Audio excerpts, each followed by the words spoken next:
We're learning new details about just how close some migrants were to being deported on Friday before the courts stepped in. Exclusive video captured by NBC News in Texas shows nearly 30 detainees understood to be Venezuelan nationals leaving the Bluebonnet Detention Center on a bus and heading towards an airport in North Texas. NBC News reporters following the motorcade say it passed the exit for the airport, turned around, and then returned to the detention facility. The change of plans happened as the case for these men was being argued in an emergency hearing in federal court. Just hours later, the Supreme Court ordered the Trump administration to temporarily halt deportations under the Alien Enemies Act for those detainees. It's just the latest, folks, the latest incidents that are raising red flags about Trump's policies. Our next guest, a former ICE official, put it this way in an op-ed for the New York Times. Immigration enforcement under Donald Trump is going rogue. Jason Hauser joins us now. He's the former chief of staff for Immigration and Customs Enforcement and a former deputy chief of staff at the Department of Homeland Security. It is a pleasure to welcome you. Thank you for having me. Being here, Jason. I mean, what the hell is going on? Heck is going on.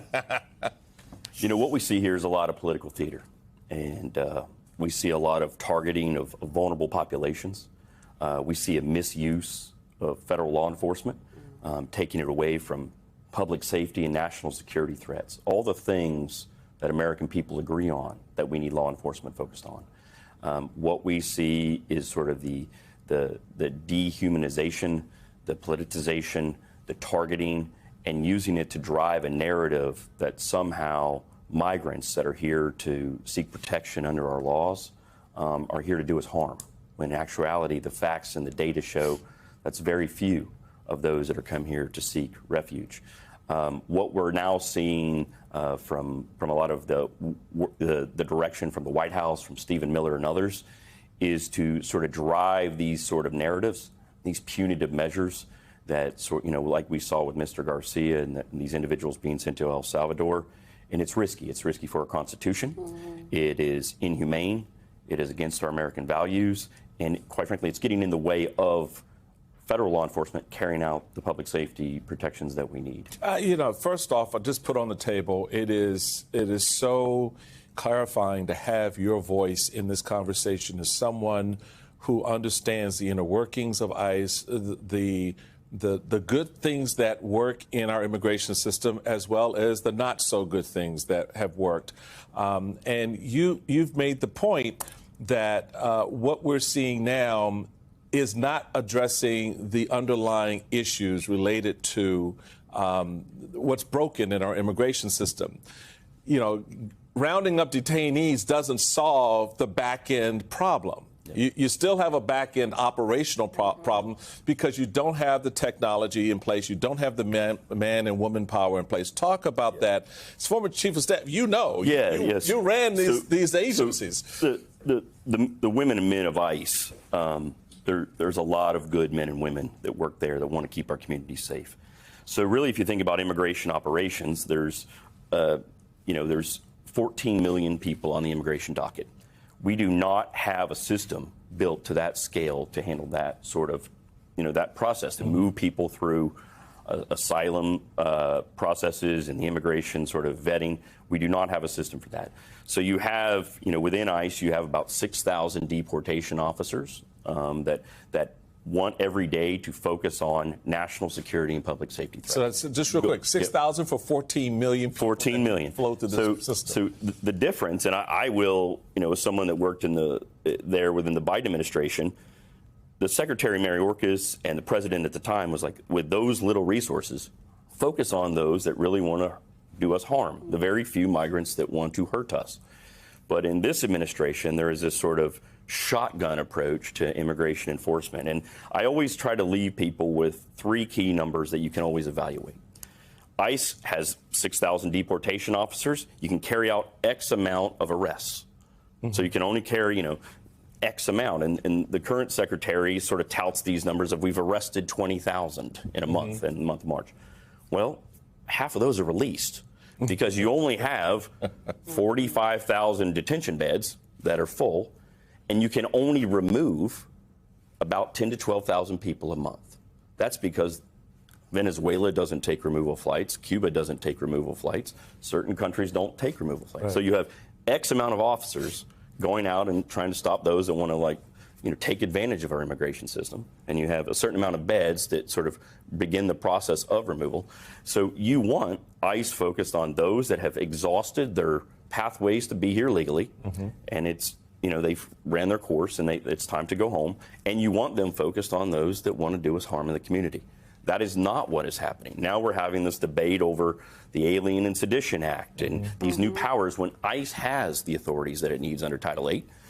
They can go out and do their job, but at the same time... Wait, ICE has the authorities that it needs. And therefore, what the administration is arguing, you, from your estimation, as someone who formerly was the chief of staff, you believe at this agency, you believe that what the administration is arguing is incorrect, a lie, a farce? What category we want to put it in? It's political theater. It's this idea that we're going to show America the punitiveness of law enforcement, of cruelty, and that will deter.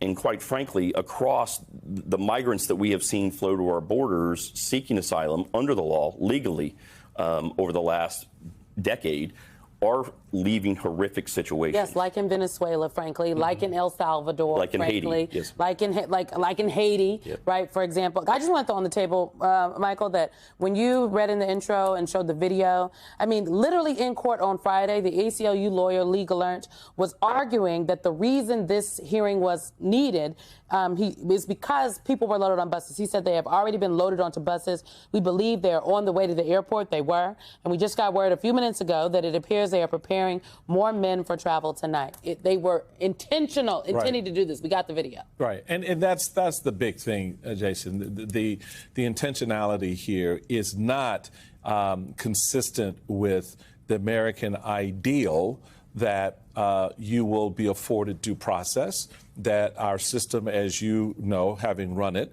has its limitations, but we will then prioritize within the system the effort that we need to make so that, given the resources we have, we get the best outcome possible. I love the way you frame this. The political theater of immigration by this administration is more operationalized than anything related to substance.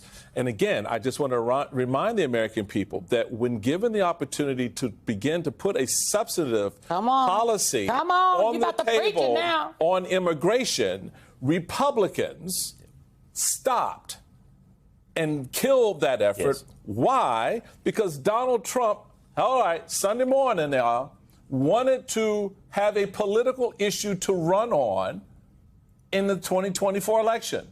So I know the whining and the moaning from Republicans about how bad our system is all part of that political theater because they did not want to fix the problem. That's right. And there's two key points. There's fix the system. To a small cohort of the American public, the system is just that, the punitive enforcement arm of immigration, when it's actually not. When someone comes to our borders, is fleeing horrific situations in Haiti or Venezuela, they're seeking asylum, they're entering a court process that they want to go in front of a judge and make their asylum claim. ICE is also part of that process to bring people through case management and other processes to bring them through that. But what you see from this administration is the same time they're screaming about this broken system, they're collapsing and taking away those processes. They're laying off immigration judges. They're laying off case officers at USCIS. They're laying off individuals within the Department of Health and Human Services and the Department of Justice that bring people through the process. So they're amassing this large pool of migrants and taking away their status, taking away their TPS status and their protected statuses. And then they're able to use the tag, well, now they're criminal. Well, there's a hard question that we all need to ask. When we say a criminal migrant, what does that mean? To an ICE officer, that means someone that's been convicted of a crime here when they came here, and that whether, and they're in the criminal justice system. What Stephen Miller and others are just saying, just the simple fact that they sought asylum at the border between a POE, between a port of entry, they're a criminal.